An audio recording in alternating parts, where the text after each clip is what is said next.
हमारे यहाँ 32 साल का लड़का पापा से पैसा मांग रहा होता है। अपना मांगे तो मांगे, अपनी वाली का भी मांग रहा होता है। लड़कों के लिए तो कोई चुनौती नहीं जिंदगी। जवानी में डर लगता है तो जवानी खत्म है। कभी कसाई की दुकान पे जाके खड़े हो ऐसे और उसको काटते हुए देखो, तुमको एक बात पता चलेगा, जो कमजोर है बस वही काटा जाएगा।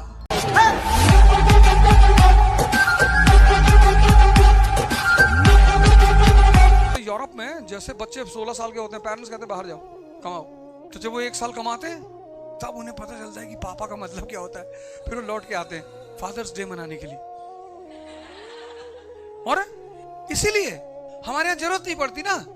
हमारे यहाँ 32 साल का लड़का पापा से पैसा मांग रहा होता है। अपना मांगे तो मांगे, अपनी वाली का भी मांग रहा होता है। तो वहां वो फादर्स डे नेचुरल मनाते हैं। उनके अंदर एक ग्रेटिट्यूड पैदा होता है कि अच्छा यार 16 साल तक इतना किया तुमने, इसलिए वहां जल्दी लड़के रिस्पॉन्सिबल हो जाते हैं, सिंसियर हो जाते हैं।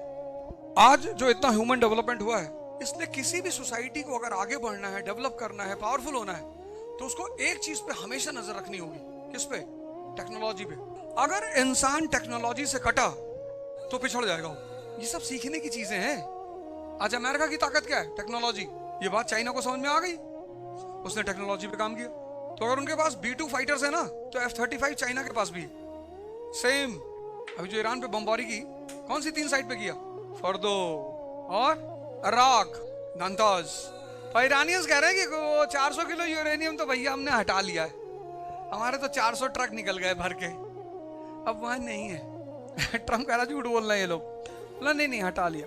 हाँ सलीम हटा लिया भैया, हटा लिया। बोले हट गया, नहीं होगा। ईरान की ताकत है उसकी ज्योग्राफी, उसकी जमीन पर लड़के उतर के आज तक कोई जीता नहीं ना। चारों तरफ से माउंटेन्स और टफ टेरेन, खाए पिए लंबे चौड़े लोग, लड़ने में मजा आता है उनको।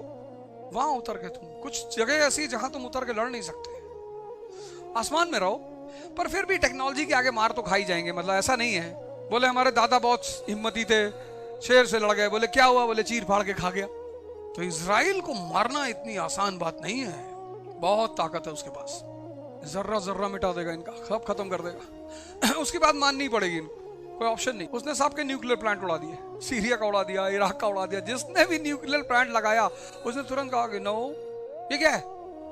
बोले न्यूक्लियर। न्यूक्लियर क्या? बोले प्लांट। बोले हटा दो, अपने चारों तरफ न्यूक्लियर पावर नहीं चाहिए। तुम लोग तीर चलाओ, तलवार रखो, हम है ना सेफ्टी के लिए। कौन बदतमीजी कर रहा है? अब ये लोग कैसे कहते हैं कि तुम ही बदतमीजी कर रहे हो? जिस दिन भारत का किसान मारुति स्विफ्ट पे चलने लगेगा ना, उस दिन ये देश सुपर पावर हो जाएगा। इस देश में 2 चीजें करनी है बहुत कायदे से। एक तो एजुकेशन रिफॉर्म करना है, और तुम ही करोगे, तुम ही से फाइल से साइन करवाएंगे। तो तुम्हारे साथ यहाँ खड़े हैं, नाहक में नहीं खड़े हैं। ये जो इस फील्ड को मैं छोड़ नहीं रहा हूँ, उसके पीछे बस वही वजह। अगर मैं स्कूल टीचर होता और भी टीचर होता तो मैं एक बार सोच भी लेता, पर ये फील्ड नहीं छोड़ी जा सकती। यहीं से तो मेरी ताकत पैदा होती। IAS ऑफिसर्स लड़कियों को कुछ नहीं कहेंगे, क्योंकि ये नहीं पढ़ेंगी तो ये तुमसे ज्यादा परेशान हो जाएंगी, इसलिए इनको कुछ नहीं कहेंगे। इसलिए नहीं कहेंगे कि मुझे डर लगता है कि ये जाके कंप्लेन करेंगी। करें, इनको इसलिए कुछ नहीं कहेंगे क्योंकि अगर इन्होंने इस समय का इस्तेमाल नहीं किया तो इनकी लाइफ ज्यादा टफ हो जाएगी। इनके पास एक बहुत बड़ी अपॉर्चुनिटी है। लड़कों के लिए तो कोई चुनौती नहीं जिंदगी। नौकरी नहीं लगाई, कोई बात, जिम खोल लिया, सिक्योरिटी सर्विसेज शुरू कर दी, बाउंसर बन गए, बॉडी वॉडी बना के खड़े हैं किसी के पीछे, और हालत खराब हो गई, ठेला लगा लिया, आलू बेच रहे। लेकिन हिंदुस्तान के समाज में तुम्हारी स्थिति बहुत खराब हो जाएगी। वो प्राइवेट सेक्टर काम नहीं लेता, सोशल करता है। और जिंदगी में एक बार प्राइवेट सेक्टर में काम करना चाहिए, उससे फील आती है कि सोशल का मतलब क्या होता है। एक बार नौकरी करना, जरूर करना प्राइवेट सेक्टर में। ऐसा मजाक में कर लो, किसी घर में झाड़ू पोछे काम कर लो। आएगा कहेगा यहाँ पोछा नहीं लगा है, ये देखो गंदा है, इसको उठा के फिर से पोछो। कुछ घरों में मैंने देखा जब नौका झाड़ू वाड़ू लगाते हैं तो उनमें घरों में ना वो लोग उनके पीछे पीछे से देखते रहते हैं, और कोई काम ही नहीं है। वो बंदा इरिटेट होता रहता है। वहां जहां कूड़ा नहीं है दूसरे घर से भर के लाता, वहां डाल देता है कि बेटा चिल्लाओ तुम दिन भर। प्राइवेट सेक्टर की ये हालत है। तो एक बार नौकरी जरूर करना जिससे तुम्हें फील मिले कि एक्सप्लॉइटेशन। और फिर 1 महीना जॉब करके जब तुम्हें सैलरी हाथ में आएगी ना, 9,690 पैसा, तो तुमको हंसी बहुत आएगी कि यार इतने पैसे का तो कॉफी पी जाते हैं स्टारबक्स में 10 लोग बैठ के। पर वो पैसे तुम खर्च नहीं करोगे क्योंकि वो तुम्हारे मेहनत के पैसे हैं। एक चीज जो इंसान को जानवर से आगे रखती है वो है टेक्नोलॉजी। जानवर आज भी 10,000 साल से उसी पैटर्न पे जी रहा है, और आदमी स्टोन एज के कच्चे मांस से नॉनवेज मोमो तक पहुंच गया। उसने कहा नॉनवेज डाला नहीं है, दाल में डाल दिया, ब्रेड में डाल दिया, केक में डाल दिया, और यूरोप में तो वो कॉफी डालते हैं, उसमें भी डालते हैं। मतलब यूरोप में अगर आप कोई चीज खा रहे हो तो आप पोर्क खा रहे हो, अगर उनकी किसी दुकान पे खा रहे हो तो आप खा रहे हो, हर चीज में डालते हैं, वो उनके कल्चर का हिस्सा है। कितनी डिशें इवॉल्व कर ली इंसान ने, रोज नया एक्सपेरिमेंट करता है। फिर उसकी सबसे बेहतरीन खोज है बिरयानी, अभी तक उसको कोई टक्कर नहीं दे पाया है। उसकी जो सबसे बेहतरीन खोजें हैं उसमें एक तो वो मक्खन है वाइट वाला जो वो निकालता है, तो जबरदस्त चीज है, और एक बिरयानी को कोई टक्कर नहीं दे पाया। खुशबू उड़ी तो 2-3 लोगों को पागल तो होना ही है। मुसलमान आए इसीलिए तो उनसे हिंदुओं से तुरंत दोस्ती हो गई। ये मौलाना साहब के घर से जाफरान की खुशबू उड़ी, पंडित जी को लगा ये क्या बना रहे हो यार? बोले बिरयानी है यार। बिरयानी बोले खिलाओ, बोले गोश्त डाल रखा है, बोले गोश्त डाल रखा है। किताब पलटी उन्होंने चारों तरफ की, हम लोग पहले खाते थे कि नहीं खाते, फिर कहीं लिखा गया, मिल गया, ये देखो लिखा हुआ, ये हम लोग भी खाते, लाओ लाओ ले आओ। पर कुछ लोग आर्डेंट रहे कि हम तो नहीं खाएंगे, तो बोले यार बिरयानी तो खानी है, तो बोले वेज बिरयानी, हम गोश्त नहीं डालेंगे, हम कटहल डालेंगे। तो जैसे शामी कबाब नॉनवेज का बनता है, वैसे कटहल का भी शामी कबाब बनता है, टक्कर देता है पर थोड़ा सा मात खा जाता है। और कुछ लोग कटहल को से आगे बढ़ जाते हैं तो चने की दाल को भिगोते हैं, उसका बनाते हैं। कभी कसाई की दुकान पे जाके खड़े हो ऐसे और उसको काटते हुए देखो, तुमको एक बात पता चलेगा, जो कमजोर है बस वही काटा जाएगा। खड़े हैं बकरे बेचारे, वैसे धट पटक दिए, उठा के काट डाले। शेर को काट के दिखाओ, पहली हाथ तो बांध नहीं पाओगे, भैया हमारे साथ बदतमीजी कर रहा है, ये मेरे साथ बदतमीजी कर रही है। कैसे? तुमने डर ही नहीं पैदा किया, तुम्हारे पास कोई शक्ति नहीं, तुम दिन भर डीओ लगाए टहल ले, कहीं पेड़ उखाड़ डालो, कहीं ट्रेन आ रही है ऐसे हाथ लगा के सन्नी देओल की तरह रोक दो तो सामने वाले को डर भी लगे।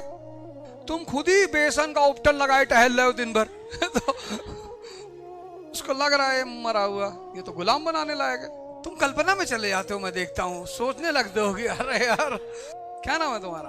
अभी बारिश हो रही है ना, अभी तुम अगर गांव के इलाकों में जाओ तो इतना इतना पानी खेतों में भरा होगा, और उन खेतों में जहां पानी भरा हुआ है वहां राइस के छोटे छोटे सीडलिंग्स लगाए जा रहे होंगे। Harvesting rice in water. 1 kilo चावल को 15 लीटर पानी चाहिए होता है। अब भारत से स्पाइसेस जा रही, तो जैसे आज अमेरिका को लगता है कि तेल जहां से आ रहा है वहां कब्जा कर लो, ऐसे अलेक्जेंडर को लगा कि यार मसाला कहां से आ रहा है, बोला पूरब से। बोला चलो, उठाया उसने 10-20 हजार घुड़सवार, 19 साल का आदमी डेयरिंग, और उसका गुरु और खतरनाक डायनोसियस। उसने कहा खाली बैठे हो, जाओ कुछ कांड कर डालो दुनिया में। कितनी उम्र है? कहा 19 साल। कहा दिन भर खा रहे हो, सो रहे हो, मर जाओगे ऐसे, कुछ कांड करो। अरे उसने कहा गुरुजी बताओ। अरे बोला दूर पूरब, वहां सोने चांदी हीरे के पहाड़ है। ऐसे ही तो बच्चों को कहानियां सुनाई जाती हैं कि आईएएस बन जाओगे तो गाड़ी, 500 नौकर।